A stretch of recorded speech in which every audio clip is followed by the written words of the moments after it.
Buenas tardes. Para terminar el año habíamos quedado en grabar un video.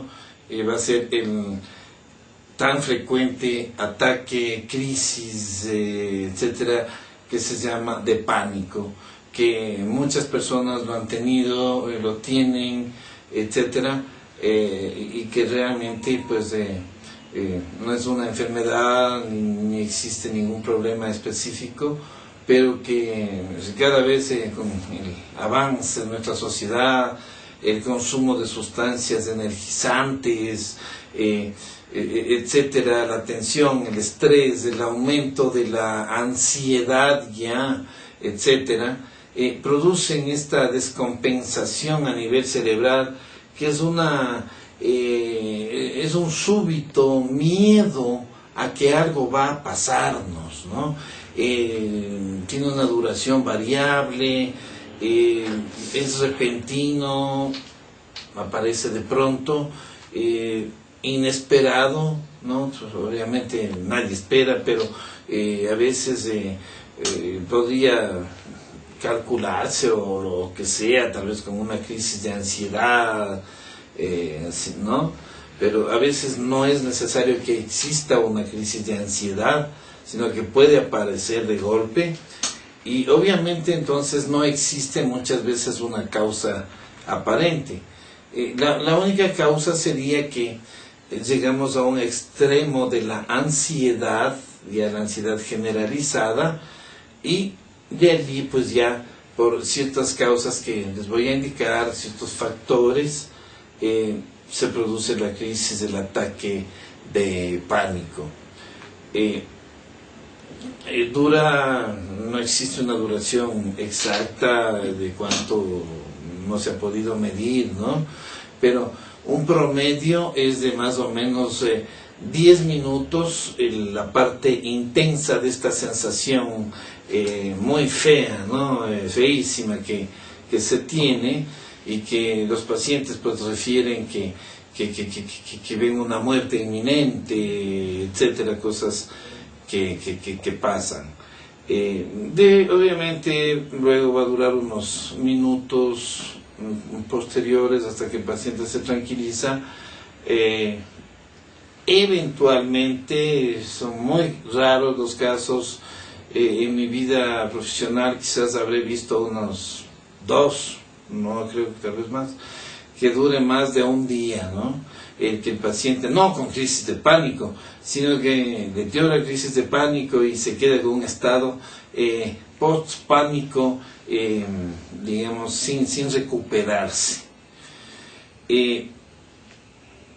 Obviamente el paciente, al sentir que tiene la crisis de pánico, el ataque de pánico, hace cosas inesperadas, ¿no es cierto? Cosas que a veces son imposibles inclusive de hacer, por mejorar, por salir de esta crisis de pánico, y más bien lo que hace es caer en un círculo vicioso, porque aumenta la taquicardia, la sudoración, la falta de aire, etcétera, que son características de la crisis de pánico.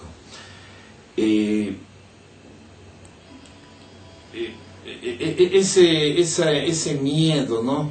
Que es un miedo aterrorizador, si cabe el término, se presenta y aumenta básicamente con taquicardia. Entonces muchos pacientes a veces creen que tienen un problema del corazón.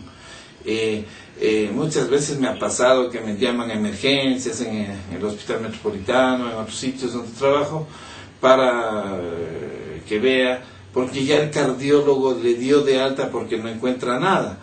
Y realmente lo que tiene es una crisis de pánico, porque hay una sensación muy fea de opresión en el pecho, taquicardia, hipersudoración en el cuerpo, en manos, etcétera. No se logra respirar adecuadamente, ingresar el oxígeno, no se llenan los pulmones. Para esto, de paso, un secreto muy importante es respirar con la boca abierta. Logro llegar hasta la base del pulmón, hasta que ya me estabilice. La persona siente temblores, mareos, falta de control de la temperatura. Generalmente se pone frío, ¿no? Porque el organismo, como no sabe qué pasa, recoge toda la sangre del cuerpo, etcétera, y la trata de concentrar en los órganos vitales.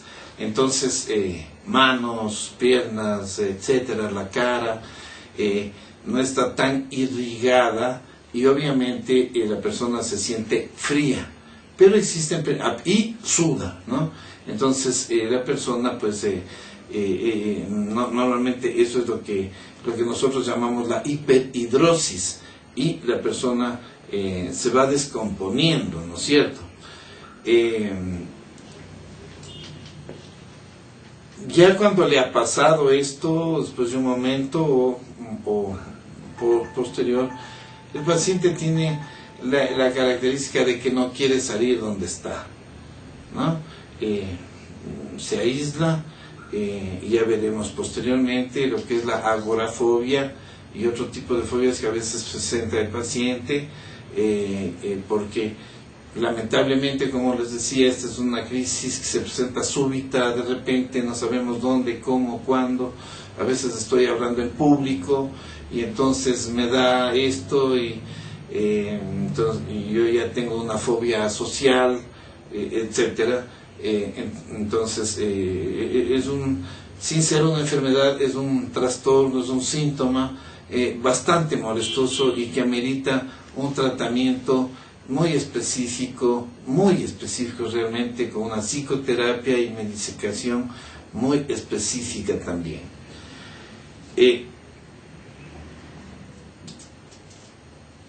Algo que a veces también es frecuente en el paciente ansioso y en el paciente que ha hecho o puede hacer, a veces nos puede estar avisando, ya un poco la experiencia, las canitas me han dado, es el hecho en que el paciente amanece con náusea. Cuando un paciente me dice, doctor, amanecí con náusea, me siento un poco agitado, estoy bien así, enseguida yo le medico algo, le enseño algo rápido, porque he visto en varios casos, realmente, que son pacientes que más tarde o después me cuentan, pues no, que tuvieron una crisis de pánico, de ansiedad. No siempre, por si acaso. Es importante aclarar esto. Como les decía, quien tuvo una crisis de pánico, quien ha tenido, a veces es necesario solamente una, ¿no? Puede tener otras, lo que sea. Es una persona que hace varias fobias, ¿no? La principal, la agorafobia, ¿no es cierto? Tiene miedo a que esto le pase, esa sensación inminente de algo malo, terrorífica. Entonces no está en sitios abiertos, en sitios cerrados, o si se va a un cine, algo, pues busca el sitio más cerca a la salida, a la puerta de emergencia, cerca del pasillo, si es estudiante, cerca de la puerta, y también ya comienza a hacer conductas evitativas, aislativas, también se aísla, entonces ya va complicándose el cuadro de ansiedad. Y también se va deprimiendo, porque al sentirse así, al sentirse que ya no puede hacer cosas que antes hacía normalmente, y creer que puede darle una crisis de pánico que tal vez nunca más en la vida le va a dar, se deprime porque se siente que ya no puede hacer lo que hacía normalmente antes, ¿no?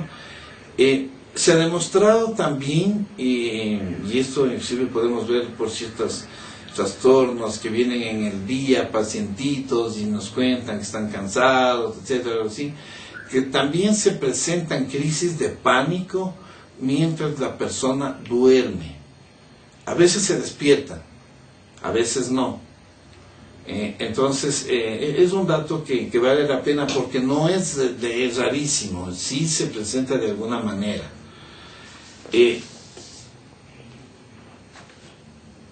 De acuerdo a los parámetros que los Estados Unidos nos indican, para hacer una crisis de pánico tiene que tener taquicardia, dolor en el pecho, dificultad para respirar y mareos. Pero además de eso, yo no diría lo principal, que es de esa sensación, esa idea de que voy a morirme, me va a dar un ataque, va a pasar algo, no voy a poder, esas ideas de despersonalización, de desrealización, etcétera. Entonces aumentamos, ¿no es cierto? Lo más frecuente que hemos podido ver en las crisis de pánico son esto, lo que les decía yo, ¿no? Las palpitaciones, esas sacudidas a veces en el corazón, taquicardia, sensaciones de ahogo, una sensación de falta de aire, ¿no es cierto? Esa opresión en el pecho, torácica, las náuseas y a veces ciertas otras molestias estomacales también, gástricas. El miedo a perder la razón, que es algo que es frecuente también, que no sabe qué es lo que va a pasar, que me voy a volver loco, etcétera, ¿no? Miedo a morir, y a veces cierto tipo de molestias en los miembros, hormigueos, tipo calambres, algo así, que obviamente son por las sustancias que están alterando nuestro cuerpo, nuestro organismo.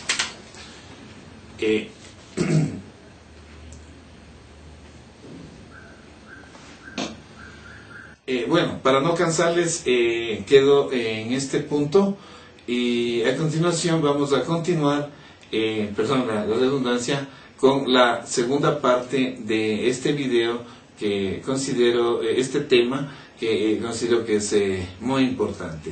Vamos a hacerlo enseguida.